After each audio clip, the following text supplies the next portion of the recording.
জায়গাটা কোথায়? না না, এটা নিয়ে আমরা বহুবার চিঠি লিখেছি যে আমরা এগুলো সব অ্যারোমেটিক রাইস, সুগন্ধি চাল, এর ডিমান্ড আছে, পাবলিক ডিমান্ডও আছে, বিদেশেও আছে। এবং আমরা দেখতে পাচ্ছি যে ভারতবর্ষের যতটা না আমদানি, যত রপ্তানি, তার থেকে বেশি আমদানি। এটা আমাদের ফিনান্সিয়াল যে স্ট্যাটিস্টিক্স বেরোয় তার থেকে পাওয়া গেছে।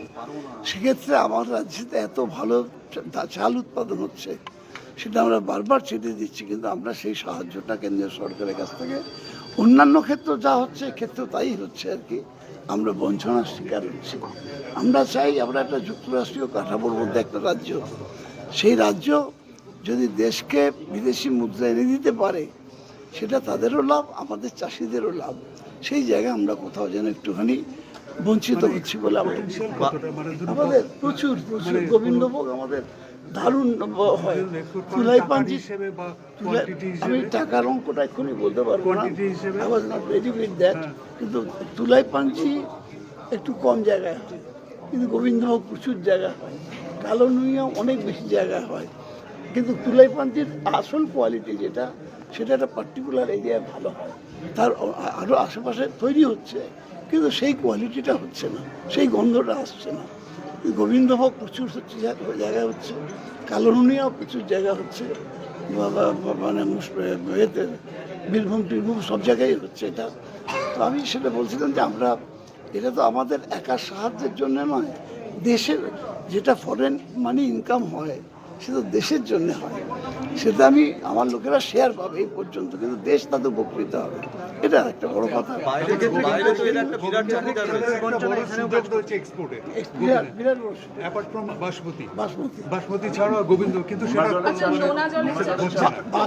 নোনা জলে চাষটা আমরা দারুণভাবে পেয়েছি। আমরা আমাদের মুখ্যমন্ত্রী মমতা বন্দ্যোপাধ্যায় আমাদের সাইন্টিস্টদের ডেকে বললেন যে আমাদের উপকূল অনেকটা সমুদ্রের সঙ্গে, সেই জায়গাতে জল ঢুকলে আমরা চাষ করতে পারি না, 2-3 বছর ধরে চাষ বন্ধ থাকে। তাহলে আপনারা কি করছেন? এরপর রিসার্চ করে আমরা 6টা ভ্যারাইটি বার করেছি। এটা আমরা চাষ করছি অলরেডি 2-3 বছর হয়ে গেল, এবং আমাদের প্রোডাকশন আমি নিজে সেল করেছি, আমি নিজে বিভিন্ন স্টলে গিয়ে গিয়ে সেল করেছি, দারুণ সেল, খুব সুন্দর চাল। মূলত কোন কোন জায়গাগুলোতে এটা হচ্ছে? নামটা মুখ্যমন্ত্রী দিয়েছেন নোনা স্বর্ণ, কিন্তু ভ্যারাইটি 6টা ভ্যারাইটি। আচ্ছা সুগন্ধা, রপ্তানি বাড়ছে, প্রোডাকশন বাড়ছে, কিন্তু দামটাও বাড়ছে, এই ব্যাপারে কি বলছেন? চালের যে খুচরো বাজারে দাম, এটা আমি কিন্তু আমার বক্তব্যের মধ্যে বলেছি একটা কথা, যে আমরা এই জিনিসটা বুঝতে পারি যে এই জায়গাটা, এই যে মিডলম্যান, একটা জিনিস প্রডিউসারের কাছ থেকে মার্কেটে আসতে প্রায় 4টে দালালের মধ্যে আসছে, প্রায় বেশিরভাগ জিনিস চাষির কাছ থেকে। এর প্রত্যেকটা জায়গা থেকে যে মার্জিন মানি হচ্ছে, সেটা গিয়ে মানুষের উপর এফেক্ট করছে। তার জন্যই সুফল বাংলা করা হয়েছে, এবং সুফল বাংলার মাধ্যমে আমরা এবারে পেঁয়াজের দাম কন্ট্রোল করতে পেরেছি। আলুর ক্ষেত্রে আমরা বলেছি চাষিদের 30% কোল্ড স্টোরেজে রাখবার জায়গা দিতে হবে, ডাইরেক্ট চাষিরা রাখবে, শুধু তাদের কাছ থেকে কিনে নিয়ে কিছু ব্যবসায়ী রাখবে না, চাষিরা রাখবে। আমরা এটাও চেষ্টা করছি যে চালটাও আমরা কন্ট্রোল করতে পারি, তার চেষ্টা করছি। মেকানাইজেশনের ব্যাপারে আপনি বলছিলেন যে উৎসাহ দিচ্ছেন, ওটা একটু বলবেন? অনেকগুলো প্রশ্ন করেছিলাম, সেটা হচ্ছে যে চালের দামটা নিয়ে যে সাধারণ মানুষের সঙ্গে সরাসরি জড়িত চালের দামটা, তাহলে সেই ক্ষেত্রে আপনি বলছেন যে মধ্যস্বত্বভোগীর জন্য চালের দামটা বাড়ছে।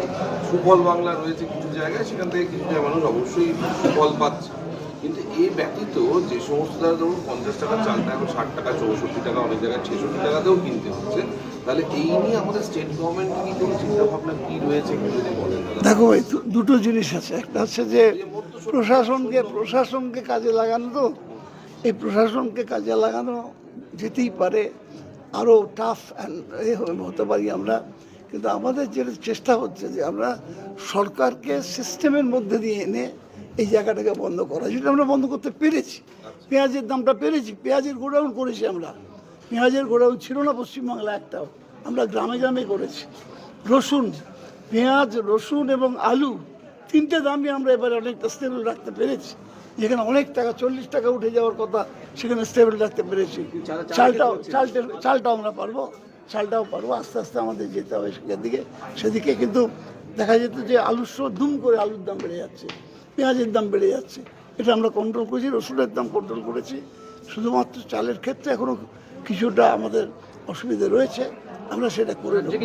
চালটা আমি এককভাবে চালটা প্রডিউস করা আমরা করি, কিন্তু তারপরের থেকে চলে যায় সেটা খাদ্য দপ্তরের সাথে, ওটা আমাদের আদায় থাকে না। সেই জন্য খাদ্য দপ্তরের সাথে কোনো সমন্বয় বৈঠক সমন্বয় করে করতে হয়। সমন্বয় বৈঠক হবে সামনাসামনি? নিশ্চয়ই আসার চেষ্টা করতে কারণ হবে।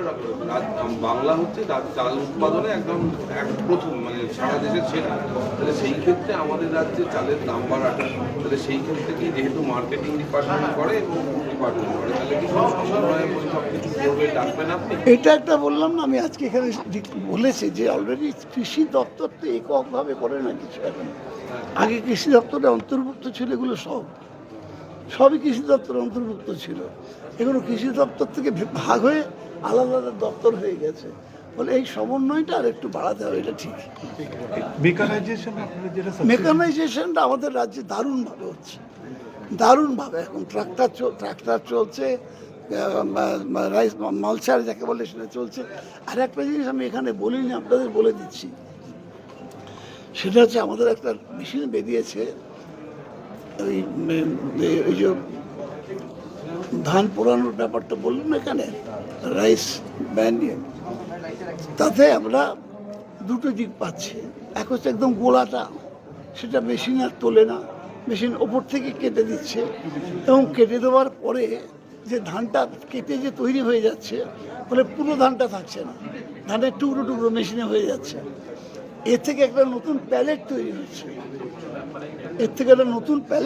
হচ্ছে, কয়লার পরিবর্তন হিসেবে, বিভিন্ন কয়লার পরিবর্তন হিসেবে জ্বালানি ওইগুলোকে এক জায়গায় কম্প্রেস করে সেটাকে জ্বালানিতে পরিণত করা যাচ্ছে। হওয়ার জন্যে বিভিন্ন ফাউন্ড্রি আছে, তারা যখন কয়লাটা ব্যবহার করে তার পরিবর্তন হিসেবে এতে লো কার্বন হচ্ছে। অলরেডি নেমেছে, চলছে কাজ, আমরা করছি না, এটা প্রাইভেট এন্টারপ্রেনাররা করছে, আমরা করছি না, কিন্তু আমরা সাহায্য করছি। ধানের গোড়াগুলো যেগুলো আর ধানের গোড়াটা কিন্তু আমরা কি করছি, আমাদের মেকানাইজেশন করা হয়েছে, যে ধানের গোড়াটাকে কেটে দেওয়া হচ্ছে, কেটে মাটির সঙ্গে মিশিয়ে দেওয়া হচ্ছে। তারপরে কি হচ্ছে, যে মাটিতে জলীয় বাষ্পের পরিমাণ বাড়ছে। জলীয় বাষ্পের পরিমাণ বাড়ার জন্যে আগে ধান পুঁততে যত পরিমাণ জলের প্রয়োজন হতো, সেই জলের পরিমাণ কমেছে, জলের পরিমাণটা কমছে আস্তে আস্তে, এটা আর এটা সারেও পরিবর্তন হয়ে যাচ্ছে। পরে এটা আমাদের নতুন একটা মেকানাইজেশনের এফেক্ট ইন দ্য সয়েল। কতটা জায়গায়, অল্প জায়গায় হচ্ছে, সব জায়গাতে হচ্ছে না, এখন শুরু হয়েছে। Thank you. এই মেশিন